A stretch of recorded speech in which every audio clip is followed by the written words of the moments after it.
অসমত বিজেপি চৰকাৰৰ দিনতে অসমৰ সংখ্যালঘু ৰাইজৰ জীৱন আটাইতকৈ বেয়া অৱস্থালৈ গতি কৰিছে। হয়নে নহয় ৰাইজ? মই আপোনালোকক সুধিব খুজিছো, আপোনালোকে চাপৰৰ পৰা যেতিয়া গুৱাহাটীলৈ যায়, আপোনালোকৰ মূৰত যেতিয়া টুপি থাকে, আপোনালোকৰ মুখত যেতিয়া দাড়ি থাকে আৰু আপোনালোকৰ যেতিয়া লুঙি থাকে, আপোনালোকে তেতিয়া বাছত যাবলৈ আজিকালি ভয় কৰে নে নকৰে? ভয় লাগে নে নালাগে? লাগে নে নালাগে? লাগে, হয়নে নহয়? গুৱাহাটীলৈ যাবলৈ ভয় লাগে, লাগে। ডিব্ৰুগড়লৈ যাবলৈ ভয় লাগে, যোৰহাটলৈ যাবলৈ ভয় লাগে, বেংগলৰলৈ কাম কৰিবলৈ যাবলৈ ভয় লাগে, চেন্নাইলৈ যাবলৈ ভয় লাগে, দিল্লীলৈ যাবলৈ ভয় লাগে, কেৰেলালৈ যাবলৈ ভয় লাগে আৰু গুজৰাটলৈ যাবলৈতো ভয় লাগে, হয়নে নহয়? তাৰমানে হিমন্ত বিশ্ব শৰ্মা আৰু নৰেন্দ্ৰ মোদী অহাৰ পাছত এজন মানুহে নিজৰ ড্ৰেছ পিন্ধিব নোৱাৰে, নিজৰ টুপি পিন্ধিব নোৱাৰে, নিজৰ দাড়িকেইটা নিজৰ জীৱনৰ নিজৰ ইচ্ছামতে দাড়ি ৰাখিব নোৱাৰে। তাৰমানে ইয়াত জীৱনৰ নিৰাপত্তা এই চৰকাৰখনে নাইকিয়া কৰি পেলাইছে, হয়নে নহয়? হয়নে নহয় ৰাইজ? হয়নে নহয়? আজি অসমৰ প্ৰত্যেকজন সংখ্যালঘু ৰাইজ ভয়ে ভয়ে থাকিব লাগে নে নালাগে? অসমৰ প্ৰত্যেকজন মুছলমান মানুহ এতিয়া ভয়ে ভয়ে থাকিব লাগে নে নালাগে? লাগে নে নালাগে?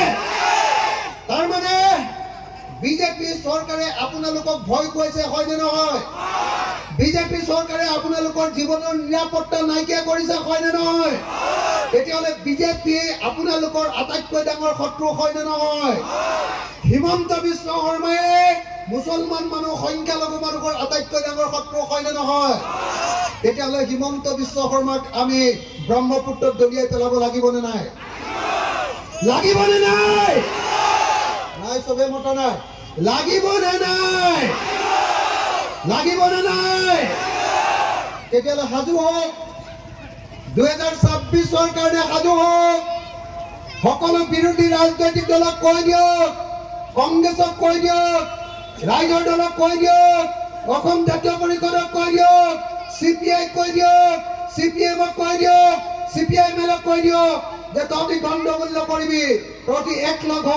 আৰু 2026 চনত যদি আমি বিজেপিক খেদিব নোৱাৰো, আমি মানুহ হিচাপে জীয়াই থকাটো সম্ভৱপৰ নহ'ব।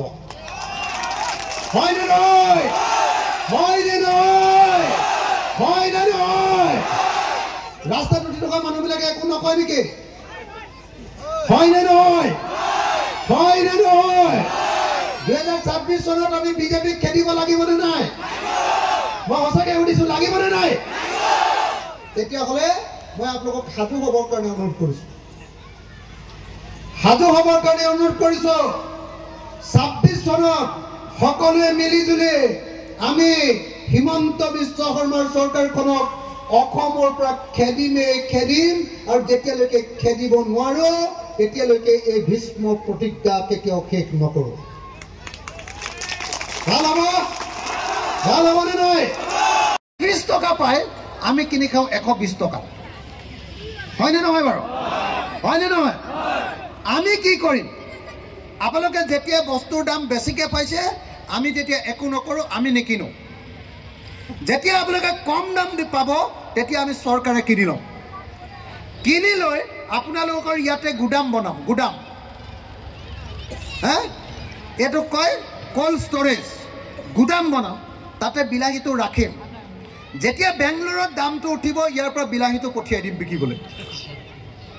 যেতিয়া কলিকতাত দামটো উঠিব, ইয়াৰ পৰা পঠিয়াই দিম বিকিবলৈ। দিল্লীত যেতিয়া দামটো উঠিব, ইয়াৰ পৰা বিকিবলৈ পঠিয়াই দিম। আৰু যিবিলাক বিক্ৰী নহ'ব, সেইবিলাক দি এটা এটা অঞ্চলত সৰু সৰু ইণ্ডাষ্ট্ৰি কৰি দিম। কিহৰ ইণ্ডাষ্ট্ৰি? বিলাহীৰ পৰা চচ বনোৱাৰ ইণ্ডাষ্ট্ৰি। চচ মানে চিনি পাই নাই? চাওমিনৰ লগত যে খাই চচটো, চচ বনোৱা ইণ্ডাষ্ট্ৰি, জেলি বনোৱা ইণ্ডাষ্ট্ৰি, আৰু কি কি বনাই? চচ, জেলি আৰু কি আচাৰ যিমান বনোৱা, প্ৰত্যেকখন গাঁৱে গাঁৱে তেনেকুৱা ইণ্ডাষ্ট্ৰি খুলি দিম। আৰু অসমৰ পৰা কোনো লৰাই বেলেগত গৈ কাম কৰি মাৰ খাব নালাগে নিজৰ গাঁৱতে নিজৰ ইণ্ডাষ্ট্ৰিত প্ৰত্যেকখন গাঁৱৰ ল'ৰা আৰু ছোৱালী মতা আৰু মাইকী সবে চাকৰি পাব অসমত এটাও নিবনুৱা ল'ৰা থাকিব নালাগে